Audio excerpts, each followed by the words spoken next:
person relations committee, getting the word out to our prospective communities all across the nation. This is really key and important to some of the things that we do in regards to giving back to our community. But one of the reasons why Lambda Psi Nu Nursing Sorority was started was because we really needed a platform for nurses in general to be able to come together with like-minded mission and vision to be able to create a tremendous impact as to how we want to see and improve our prospective communities. Quite frankly, Lambda Psi Nu is not a minority nursing sorority. However, majority of the nurses that are members currently are minority nurses. However, we are a multicultural organization. We're open to all ethnicities, religions, and backgrounds so that people can feel like this is a place for them to have a voice. Quite frankly, I find that Lambda Psi Nu is the voice for licensed practical nurses along this country and internationally, because we do have initiating a chapter in the Bahamas as well. So we are going into the Bahamas as well as Barbados in the next year or two. So you never know where God allows us to go. But the reason why this was so important is we wanted to be able to have a voice. We wanted people to understand that licensed practical nurses are nurses that have a tremendous amount of knowledge, skills, and ability to make an impact in our communities every single day. One of the things that we teach and we preach all throughout our conferences is leadership. We are blessed to have many ladies with outstanding background, outstanding educational abilities. And with that, their leadership capabilities is just amazing. So I don't want people to feel like because licensed practical nurses in some cases is the starting point for a nursing career. However, it doesn't have to be the end point. So we are constantly raising funds to support the goals and dreams of our nurses as they want to advance their careers, whether it's to be in nursing or any other category of healthcare. We want to be that support. We want to be that conduit of movement so that nurses will know that they have a place, a voice where they can be heard and we can support each other. One of the things we also do is we actually try to identify certain health conditions and situations throughout the disparate areas in this country that we want to make an impact. We want to make an improvement. How we want to do that? Through education and information. So we are constantly in our communities trying to educate and make sure they have a strong working knowledge that we are a resource for them to be able to know. We are open to any and all questions so that we can point people in the right direction and have them know what's available to them so that they can improve their quality of life. We want to do evidence-based practices. So one of the missions for 2022, going into 2023, we just came back from our conference in June where we've had over almost 160 people that are now diabetes navigators going back to our prospective communities, where we're going to be educating people about diabetes, the diagnosis, how to prevent diabetes from becoming an exacerbated chronic illness. If it does become an illness for you, how to get care, treatment, how do you even access supplies as well as insulin? We're on the forefront of legislation as well. We want to make sure that insulin is affordable and accessible. So these are some of the things that we're doing in our communities to make a difference. And I'm just so excited about Charlene inviting us, and we'll be back more and more this year because we want to make sure that this is a great platform for us to share information about what Lambda Psi Nu Nursing Sorority is going to do to educate and provide information in our communities. Thank you, Charlene. Well, thank you, Queen. And I just want to say that this is going to be a wonderful show. I need you guys, if you can call in, if you have any questions. The number again is 443-272-5922. We're getting ready to go on a commercial break. And when we come back, we're going to take a deep dive into kidney disease so that we can get this information out to all of the vulnerable communities that need this information that is so pertinent to our communities. So please, please stay tuned. We're going to a commercial break and we'll be right back. So hang in there.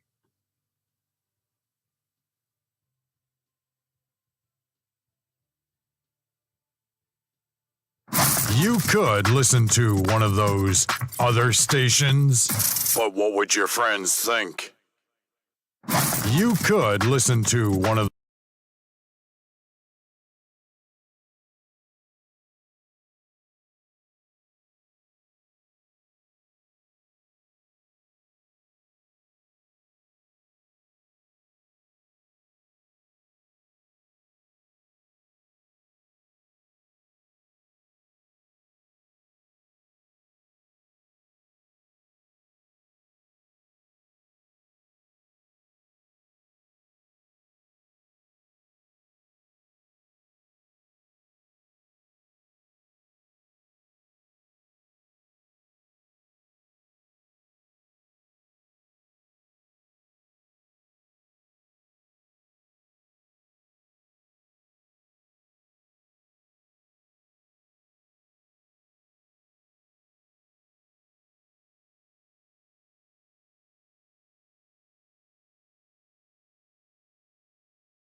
To She's the Boss Radio. I am your host, the nurseologist, and I have with me my sorority sisters. And on this show, you guys have the woman who is the founder, the CEO of Lambda Psi Nu, here with us today to tell us all the great news that we need to know. She is an excellent expert. She's going to give you guys all of the pertinent information that you need about kidney disease. And on the back end of that, I need for you guys to call in, ask us some questions. If we don't have the answers for you, I guarantee you, if you go to the Nurses Lounge radio show platform on Facebook, you will find all of those answers to any questions that we're unable to give you today. And you can also go on Lambda Psi Nu Inc. page on Facebook as well, if you're looking for information and being a part of Lambda Psi Nu. So, Miss Beverly Morgan, as far as kidney disease, do you have any statistics as to how many people are affected, or do you have any information on the ratio of people going to dialysis on a daily basis? Well, sure. As it indicates from the National Kidney Foundation, there's about 37 million people in this country that are suffering from kidney disease at this time. And about only 10% of the people that are currently diagnosed actually are aware of it. I think for kidney disease stages, there's 5 stages to kidney disease. And from stages 1 to 3, in most cases, that you find the individual is asymptomatic. It's through attrition, through maybe an annual physical where you have lab work and things like that that's done, where you have your BUN and creatinine that may be elevated, that may be causing you a question or concern, that you may be looked into more deeply as to determine whether or not kidney disease is a factor for you. But in most cases, kidney disease is like a silent disease that you don't really necessarily feel the side effects right away, or the side effects are so general that you may not even realize that it's something that should give you concern. There's several different signs and symptoms that we should be looking for in regards to kidney disease that will maybe alarm you or give you a concern as to whether or not this is something that you want to look into. If you find that you are extremely tired and fatigued with lethargy and extreme weakness, that is something that you should be concerned about. I know everybody is tired these days, especially if you are a person that may have had some side effects from COVID. However, you do want to make sure that that's something that you want to look into. Another sign and symptom for kidney disease is excessive urination. If you find that you have to go to the bathroom several times throughout the day, that is uncommon for you. You might want to bring that to the attention of your physician so that they can do some excessive diagnostic testing just to determine if that's something that you should be concerned about. If you ever see blood in your urine, that blood anywhere is an issue or a concern. But if you see it in your urine, that may also be a factor that you want to look into. So those are some of the things that you want to be mindful of. Cramps, muscle cramps in your legs, that may be a sign of potassium deficiency. Of course, that also is a side effect of kidney disease. So there's several different things that we want you to be mindful of that you want to be, that will alarm you and bring it to the attention of your primary care physician so that you will look into determining whether or not kidney disease is an issue for you. The function of the kidneys is just so very important, and it impacts every organ in your body. If your kidneys are not functioning properly, it really does manifest into other things and other chronic illnesses.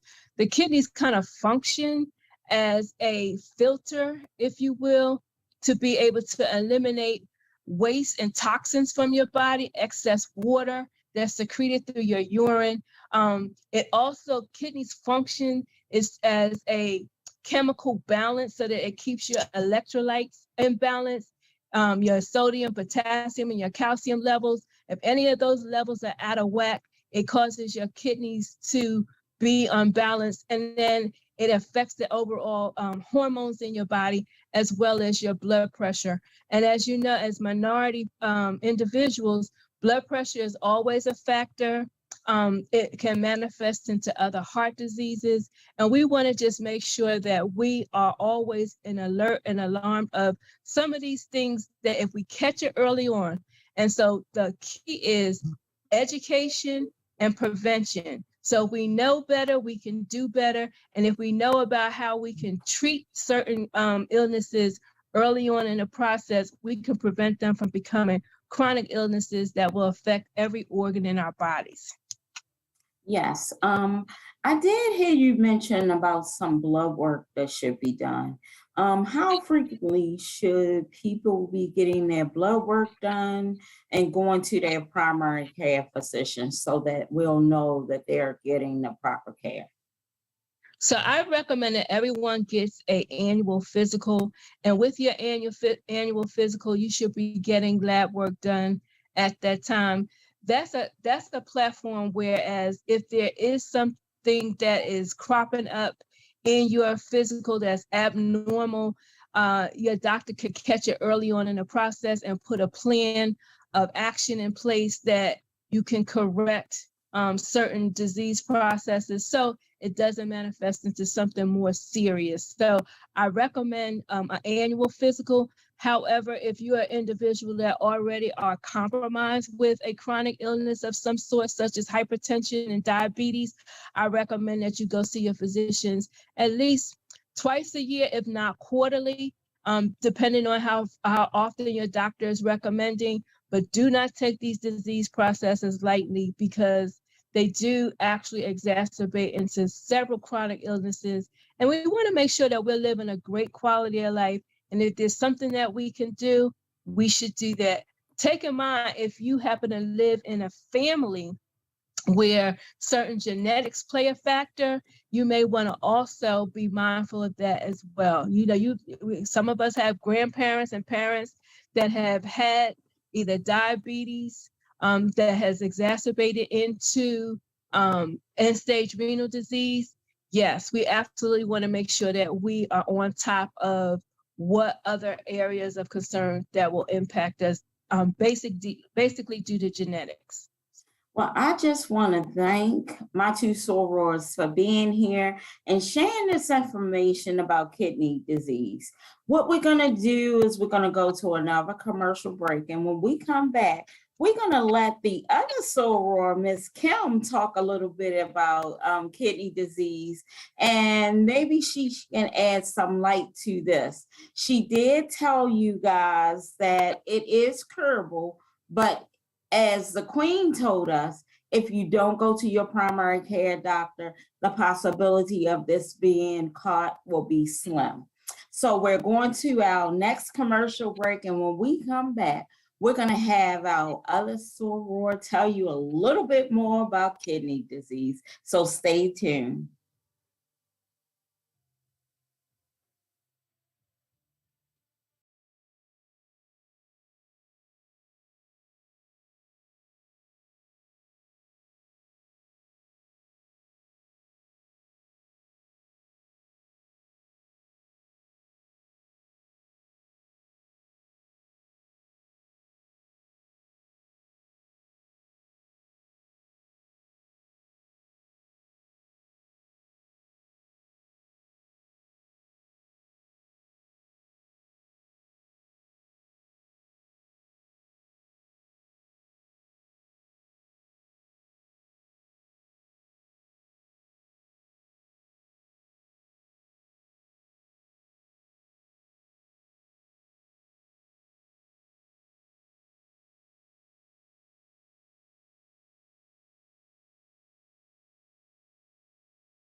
You're muted, Charlene. Hello, and welcome back to the Nurses Lounge, where the nurses call the shots. I am your host, the nurseologist, and today we have two phenomenal young women on the show.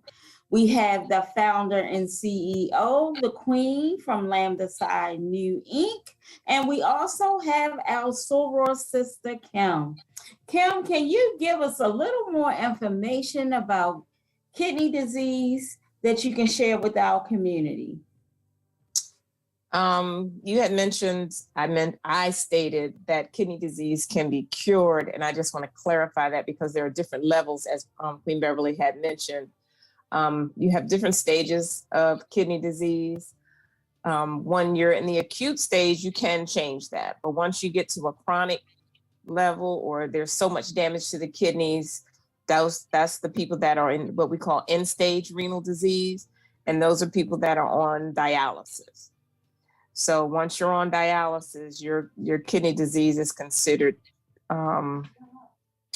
permanent. So, but acute kidney disease or acute renal failure can be reversed, and the kidney functions can be restored. But how we prevent kidney disease, you want to make sure you're monitoring your blood pressure, monitoring your blood sugar. You want to make sure you're eating right, avoiding salt. We should not be adding salt to our diet. Our diets have salt in them. Most foods contain salt. If you're eating processed foods, they have salt. That's how they preserve foods, by adding the salt. Canned vegetables, if you're doing canned vegetables, it's best to substitute for frozen vegetables or fresh vegetables. There are, you know, want to stop smoking. Smoking constricts vessels, which raises blood pressure, which prevents kidney flow. You want to do exercise. We always say exercise. Also the healthy diet. And unfortunately, there are a lot of medications that are filtered through the kidneys. So if you're on medications that are filtered through your kidneys, you want to make sure that you're staying in close touch with your physician, making sure they're doing those periodic kidney function studies to make sure that your kidneys are functioning properly. There's usually alternatives to those medications. Sometimes it just can't be avoided. But in order to keep your kidneys healthy, you want to, you know, just try to stay with the healthy diet, exercising, staying away from the salts, not smoking, decreasing alcohol intake, those kinds of things. But kidney disease is a sister, brother to other complications. So you want to make sure that your kidneys are functioning properly, because kidney disease, cardiovascular disease, as Queen Beverly mentioned, potassium imbalance, that affects the heart, your immune response, all of those things are affected. Your kidneys play a big part in the body's function, as well as, well, everything works together. So heart, lungs, kidneys, all are going together. Okay, so I want to talk a little bit about the blood work that Beverly mentioned. She mentioned about high levels of creatinine, and she also talked about a BUN. Most patients don't know anything about, you know, labs or what they mean. Today, we don't have enough time to really get into those numbers, but I do want to make sure that all of our listeners know that getting blood work is so important. And I know that people are scared to go get needles or have blood work done, but it is so pertinent to our health on all levels, because those annual lab tests that are being done are not just for kidney disease. It is for a lot of other diseases that has a process as well. And I wanted to talk a little bit about kidney disease when it comes down to kidney stones, because some people ask me a couple of questions about kidney disease and how does that relate to dialysis. Queen Beverly or Kim, do you have anything to add? So when you talk about kidney stones, so kidney stones is a calcification of sodium that kind of builds up in your bloodstream. And as I indicated, the kidneys is a filtering process to kind of excrete certain chemicals from our body. And when your kidneys are not functioning properly, it does, some of the impurities are not filtered out. And then there's a cluster of them that collects in your kidneys, causing kidney stones. Kidney stones can be extremely painful. So when you have them, you will know, absolutely you will know. They may be small. However, because it's something that's impeding the flow of urine in your body, you're going to feel it, you're going to know it. Often what they do is they may go in and do, a urologist may go in and kind of blast the kidney stones so that they can just mildly excrete from your urine. Sometimes they will just let you, just let them pass on their own. Passing on their own is extremely painful. I've taken care of enough patients to know that is extremely painful, but yes, that is something that can be affected by your kidneys not processing the chemicals out of your body or excreting the chemicals out of your body properly. So I hope that helps with that question. When it comes to dialysis, as Kim indicated, is a process as a result of end-stage renal disease. Usually you are at the point where they call you, they classify you as dialysis, kidney disease stage 4 and 5, which means if you're either starting 4, you may be starting dialysis. 5, you're definitely probably in the flow of dialysis on a routine basis. And what the end-stage renal disease dialysis process does, it actually functions for your function as your kidneys. It does the excretion and the filtering of impurities and toxins out of your body through your dialysis process on a weekly basis. And usually that's 2 to 3 to 4 times a week. Depends on how many hours are indicated by your nephrologist. Okay, thank you. We do have a caller. Hello, caller. Yes, I'm here. And your name, caller, can you introduce yourself? My name is Mona Jingle. I am a member of the Lapside New Sorority.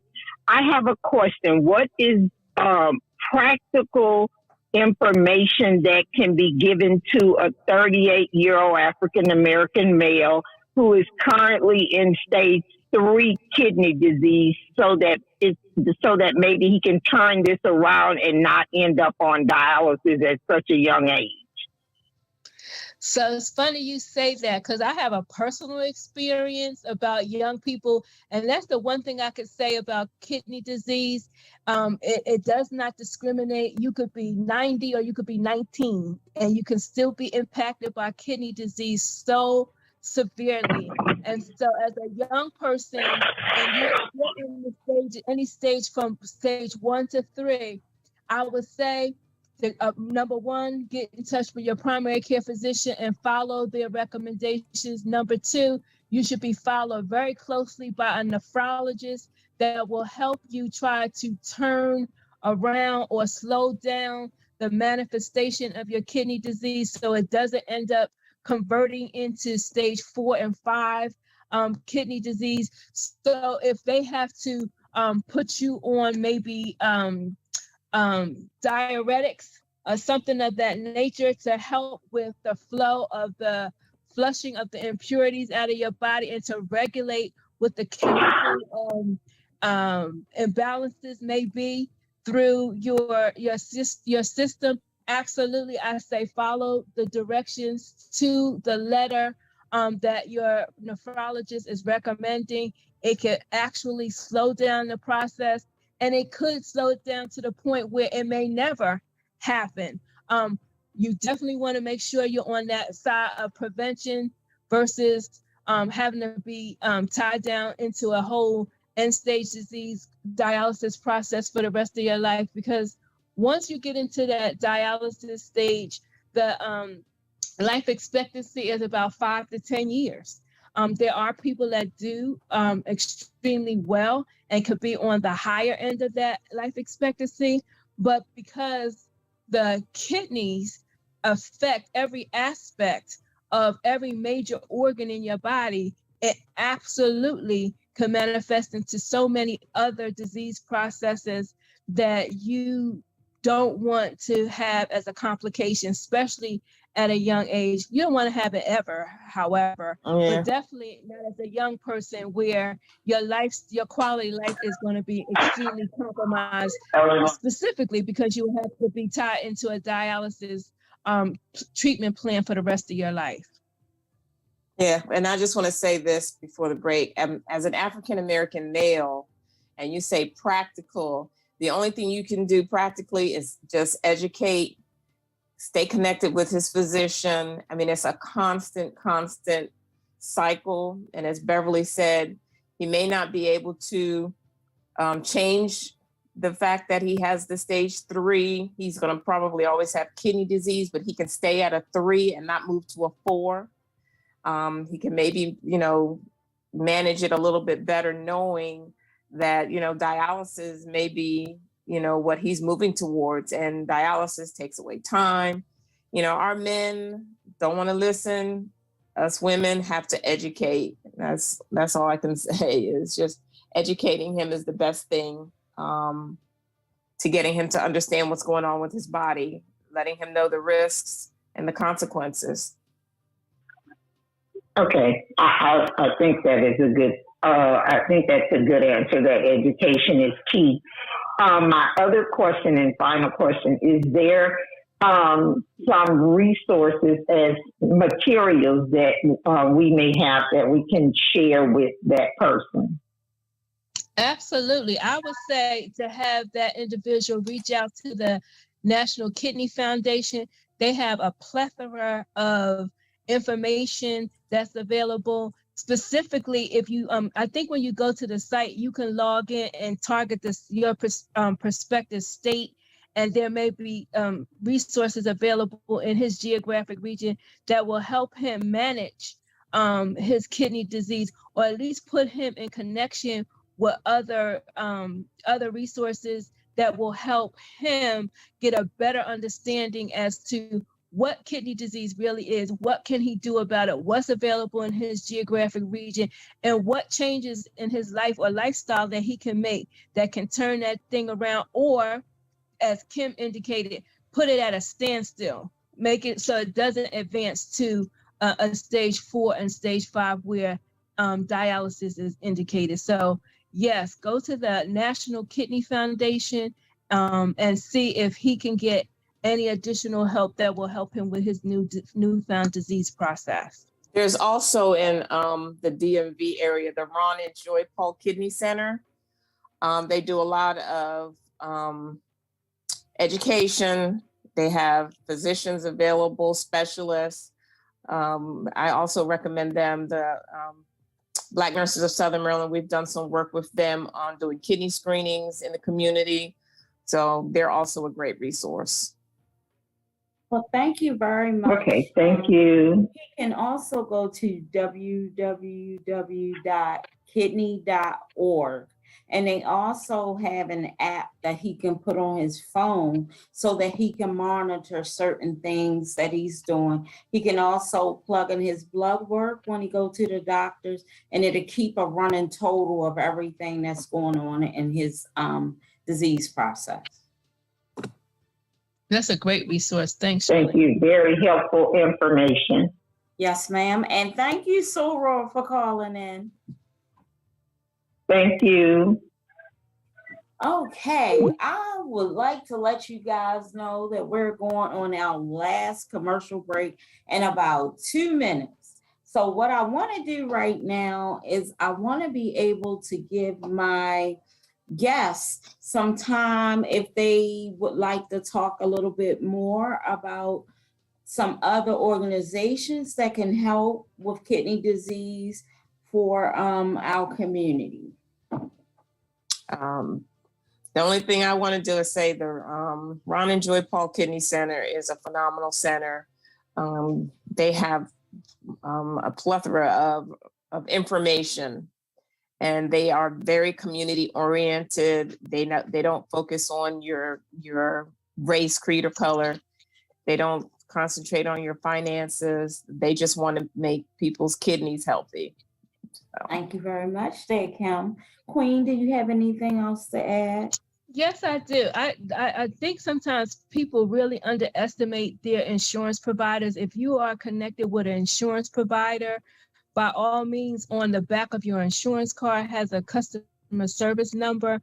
If you want to call the customer service number on the back of your insurance card and let them know that you are somebody that's in search of kidney disease specialist, which is usually a nephrologist or a urologist, depends on the stage of the disease.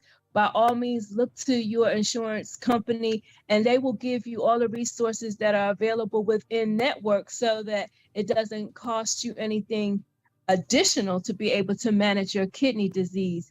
And so it's their responsibility to do a great due diligence to you in helping you manage your chronic illnesses, and make sure that you have all the necessary resources to prevent the disease from exacerbating into something more difficult.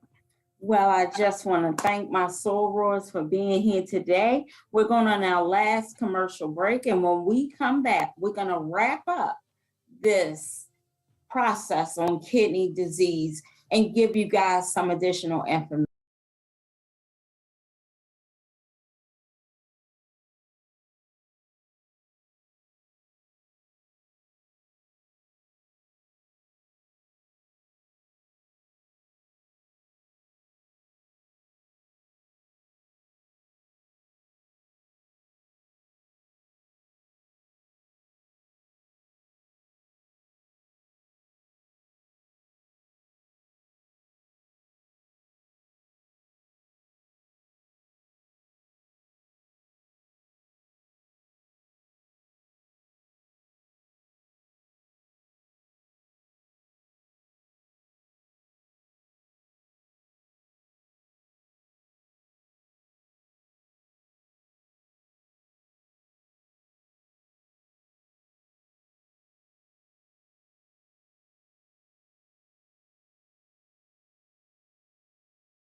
(494-5945) or go online to www.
You're muted, Charlene.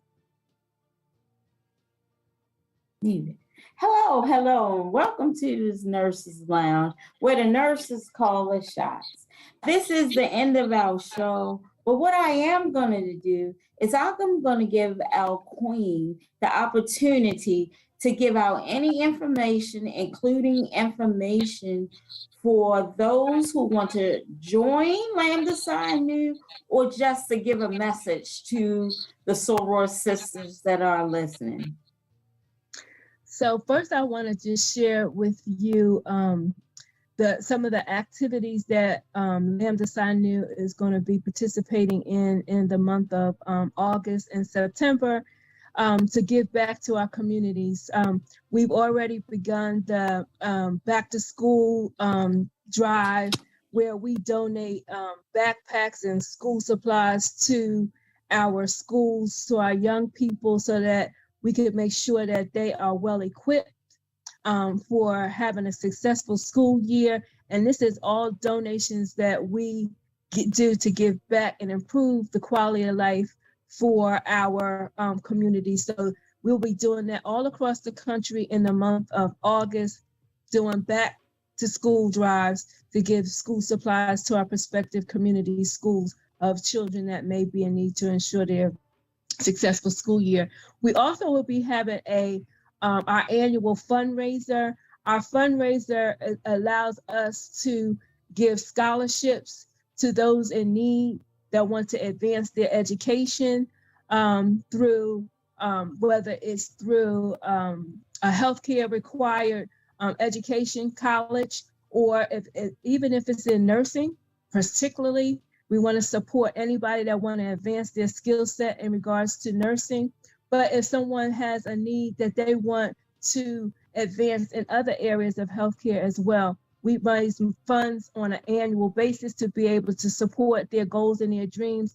Last year, we were fortunate enough to give over $8,000 in scholarships back to our community. So it has been a blessing to be able to give back to our community. So our popcorn fundraiser will be August the 26th to the 29th.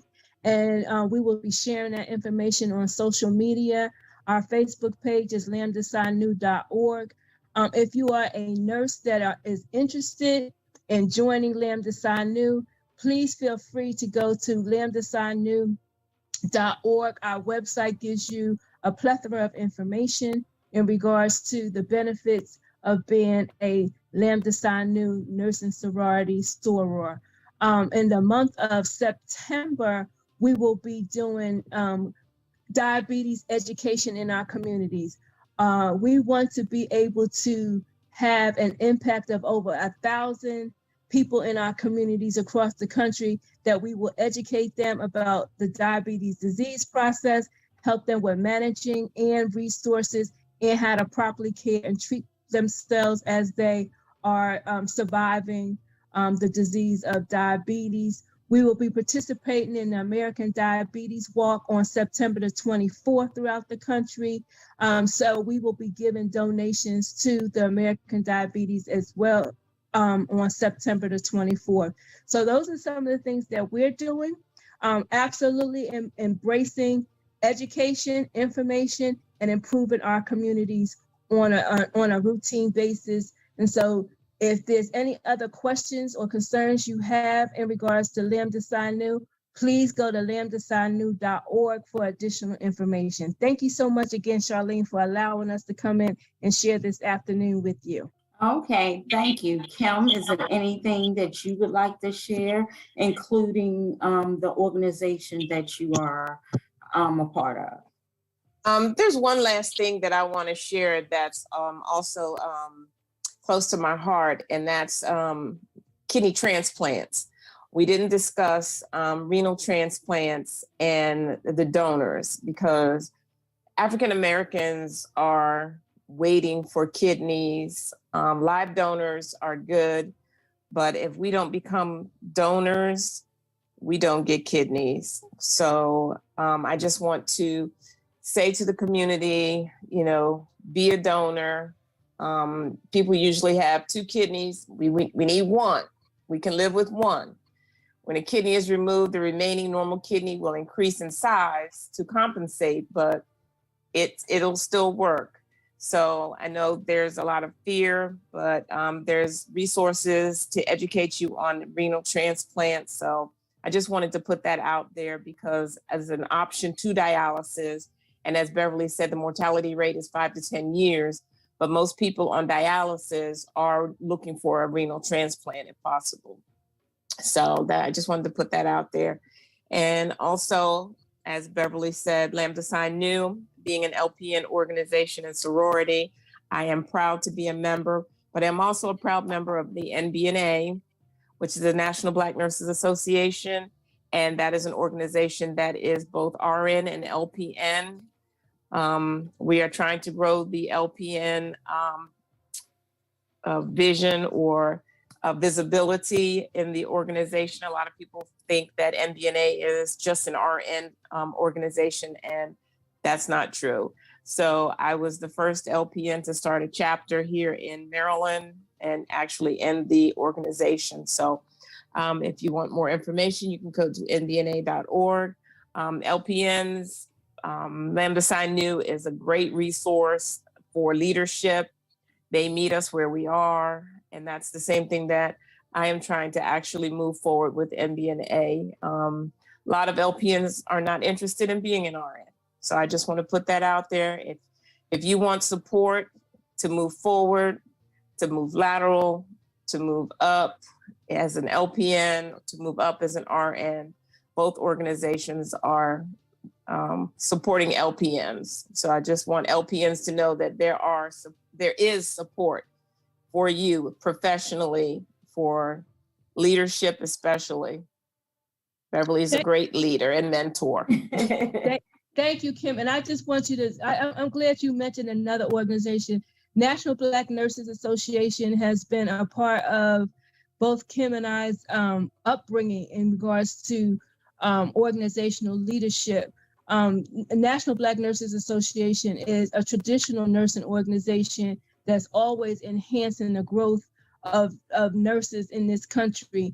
It was a spinoff from the ANA, American Nurses Association, but it focused on minority issues. So National Black Nurses gives us a platform where we can speak to minority issues in disparate areas and make a tremendous impact. And if I tell you that the leadership that I have gotten, the mentorship that I've gotten through the attrition of that organization has been tremendous. And it has actually allowed me to be able to step out on faith and start another nursing organization that hones in on just exactly what Lambda Psi Nu is. It is an organization that caters to the needs, the desires, the wants, the dreams, and aspirations of licensed practical nurses.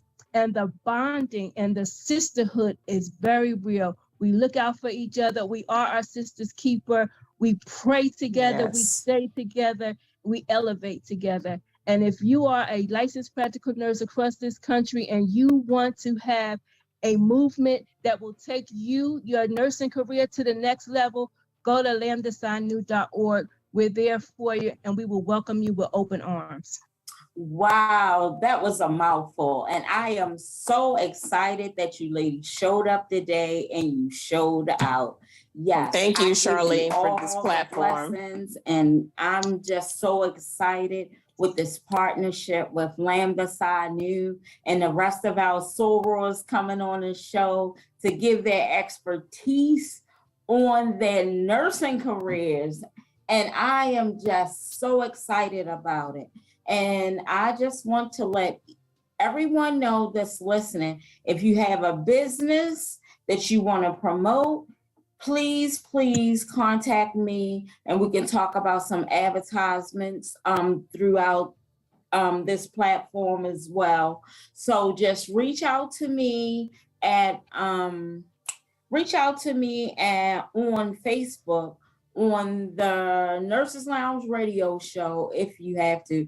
If not, you can email me on nurseslounge@icloud.com and I'll get back to you so that you can advertise, especially during Lambda Psi Nu's shows. So I just want to thank you all. I want to thank the community for listening. I hope that you were given some very valuable information about kidney disease. And not only that, about the Black Nurses Association and about Lambda Psi Nu, the very, very first LPN sorority sisterhood that is going across this country. And I just am so proud of the founder and the CEO, Ms. Queen. Thank you for giving me this opportunity. Thank you, Bosses Lounge. Thank you. Okay, guys. So this is the end of our show. We're wrapping up. Thank you, and please come next week at www